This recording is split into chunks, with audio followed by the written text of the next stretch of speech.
The Premier League has released the VAR recording of Virgil van Dijk's red card against Newcastle. The audio recording of the decision-making behind Virgil van Dijk's red card in Liverpool's win over Newcastle United was made public last night. The Reds captain was controversially sent off in the first half of Jürgen Klopp's 2-1 win at St James' Park after a foul on Alexander Isak on the edge of the box. Van Dijk could not believe referee John Brooks' decision to send him off. However, the incident was checked and cleared by Stuart Atwell in VAR.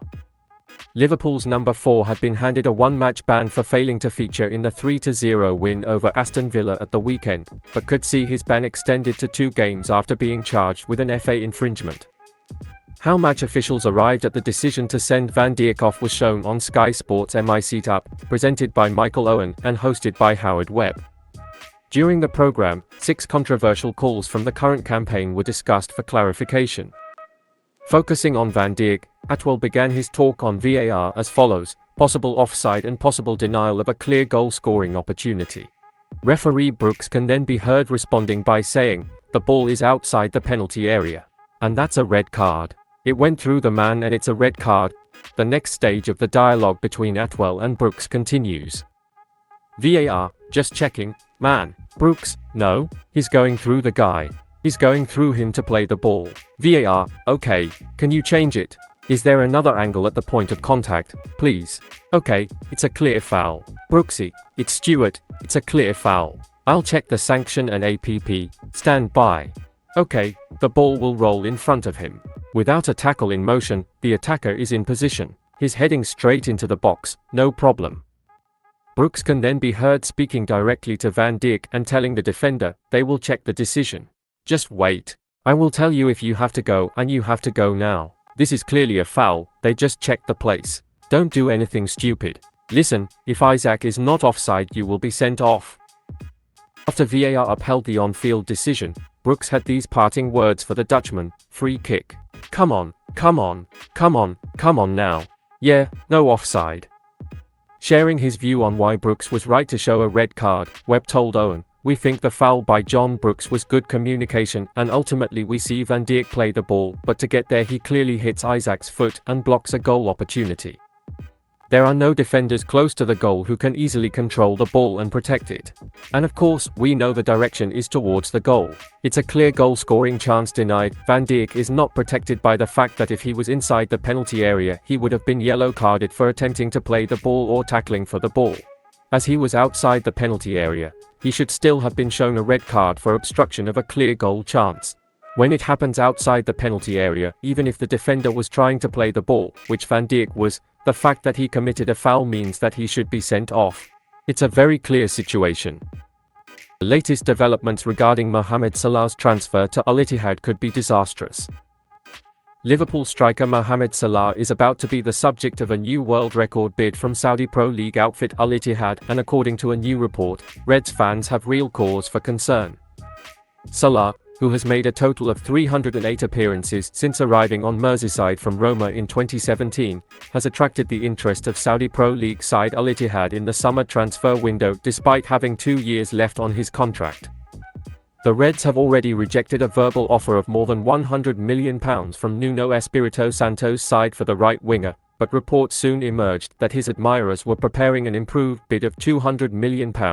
Which would surely be enough to test the resolve of FSG and Jürgen Klopp. Speaking after Sunday's 3-0 Premier League win over Aston Villa, Dominic Szoboszlai was asked to explain his decision on the future of his 31-year-old teammate, to which he replied, "This is football, everyone is talking. We are really happy that he is staying. Of course we talk amongst ourselves, but he wants to stay, he wants to be here and he wants to be with us. We are really very happy. We need people like him in the team," Szoboszlai said. Sky Sports Transfer Centre reported on Monday evening that Al Ittihad want to make a new offer for Salah before the end of the transfer window, which closes at 10 p.m. UK time on Thursday. Al Ittihad's top brass want to give him one more chance to achieve his goals. Since then, recent reports have gone a step further, revealing that the Saudi Professional League team is preparing to make a world record bid of £215 million. More worryingly, they claim that the Reds at least want to listen to them and that the offer to Liverpool is one that no one can refuse without at least considering what can be done when reinvesting such funds. During his 6 years at Liverpool, Salah has remained an integral part of the starting 11 and has played a huge role in the club's success. Losing him would be a catastrophic blow, so Klopp will need to do everything he can to keep hold of the veteran beyond Thursday. The Nagric man, who earns £350,000 a week, has scored 187 goals and provided 81 assists in 308 appearances, contributing directly to the goal 268 times. In that time he has shown how prolific he can be, but even when he doesn't find the net he is a constant threat to the visiting defense. Sponsored by Adidas, the left-footed attacker ranks in the 99th percentile for most touches in the opposition penalty area. According to FBref, he has recorded 13 shots so far this season, more than any of his teammates, underlining just how outstanding a performer he still is at Anfield. Salah, who has the versatility to operate anywhere from forward or even in attacking midfield, has previously been named the club's Player of the Year, showing how much his individual efforts are appreciated by friends and fans alike. Klopp will therefore hope that he stays committed to the project and that FSG are not affected by the financial situation. UEFA has given Liverpool a huge advantage that Jürgen Klopp can use to win the Premier League. As Liverpool are well aware, the Europa League tends to impose more travel requirements on its participants than the Champions League. This will be the Reds' fourth season participating in the group stage of Europe's second-tier competition, but the club has fond memories of past trips to face the likes of Steaua Bucharest, Anji Makhačala, and Rubin Kazan. If this season's Europa League draw had gone differently, Liverpool could have been drawn against Qarabağ, Maccabi Haifa, and Limassol in Azerbaijan, Israel and Cyprus respectively. While the draw is more difficult than this scenario in terms of the quality of the teams, Jürgen Klopp will be pleased that his side will not have to overcome this level of travel.